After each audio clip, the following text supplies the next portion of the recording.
Thank you, Tarun.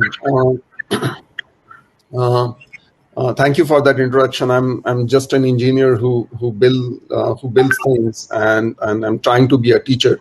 Um, uh, Look, uh, uh,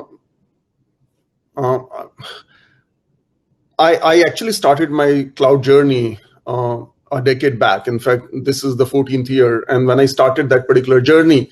Um, Most didn't agree, if not all, didn't agreed on this kind of compute or this philosophy of compute, in any form, from public to hybrid to private. Um, but then, 6 years back, I basically was giving a talk in Amsterdam in among 10,000, packed hall. And I made this particular statement that, look, cloud is a legacy, which I truly believe it's already a legacy. Um, um, Most often than not, we don't look from the lenses which are indicative towards future, and those lenses are twofolds. One, um, uh, who are those companies which are basically doing creating a trend for future, which are basically contributing in emerging economy, and which is that set of companies which are contributing maximum to a GDP of a country. And if you actually look at both these, they are either small and medium enterprises, or they are basically startups or pseudo startups, or companies which are inventing and which are innovating on day-to-day basis. And if you actually look at the baseline or the infrastructure of those companies, primarily in most cases, you will actually find that these companies have built their foundation on cloud or some sort of cloud. So it is imperative, from an India's perspective, that we do more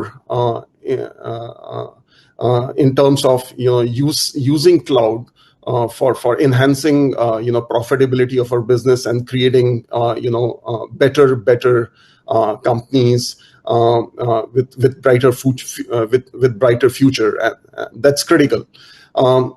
In while most of my prediction from a tech perspective were accurate, one of my prediction didn't went right. I basically predicted that, look, India is going to lead cloud, at least in Asia Pacific. I thought that India is going to lead cloud. Now there are several reasons why that has not happened, and that's not the point. Which is the most important point. The point is that that cloud, according to me, is legacy, and it is going to be very, very important if you look at the overall balance sheet of any companies and how much do they spend on infrastructure. That's a given thing. That's a proven. It's no more a hypothesis. That's a proven thing.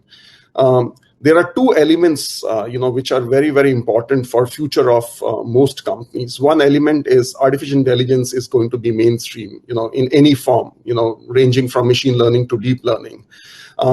And most people say that AI is going to be differentiated. Actually, it is not. It is going to be critical element for the survival of companies. Unless and until AI becomes lifeline of thinking of companies, it would be very difficult for those companies to survive. And AI prospers where economics of compute is very low. And economics of compute become low only through one of the platforms, and there are other platforms, but one of the mainstream platform is cloud. So that's one. Second thing, which I would leave everyone to think about, and we will debate, in future discussions with eminent, speakers and panelists who are going to come and experts who are going to come, is edge. Edge computing and the intelligence in edge computing will be the differentiator, because the real experience, whether you give it to your partners, whether you give it to your employees, whether you give it to your consumers, is going to come from the edge part. Machines and every aspect of machines, right from sensors to movements, are going to be critical. How do you serve your customers? And and edge computing is going to play a very, very, very important role.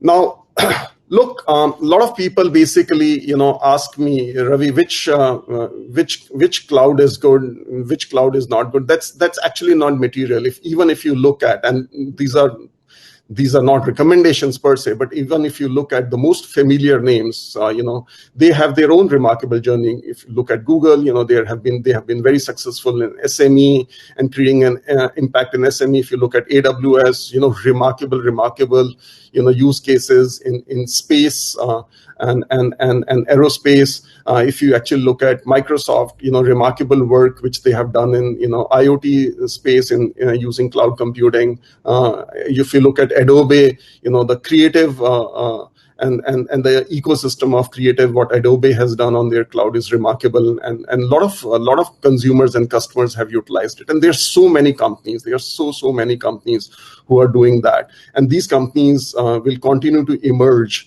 and make infrastructure for each of these domains simpler and better. So that trend will continue.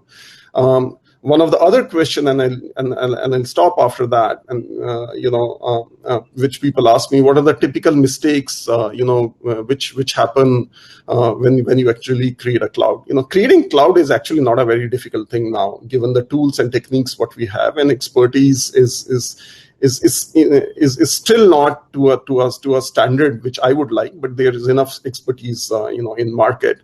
The mistakes which people usually do is that is this set it and forget it approach. That's not true. Like any other infrastructure, you have to ensure that once you set up a cloud, you need to have a proper roadmap, and you have to run it as efficiently as you were running your legacy infrastructures and so forth. Also, there has to be a continuous improvement of network. Even today, when I look at enterprise architectures or spend or budgets of most companies, I actually find that they somehow segregate networks with cloud. I think that's a huge mistake, and that mistake should not happen. And the third one is courage. Courage of leaders. Whether it is a CIO, whether it is a CFO, whether it is a CEO himself, to basically transition from something which was working expensive, but which was working okay, to move into a compute which will create a platform for much more intelligent enterprise. That courage is not up to a level what it should be. I hope it happens, and with that hope, I'm happy, deeply honored to be part of this exercise, this forum, and look to speak to all of you during the day. Thank you.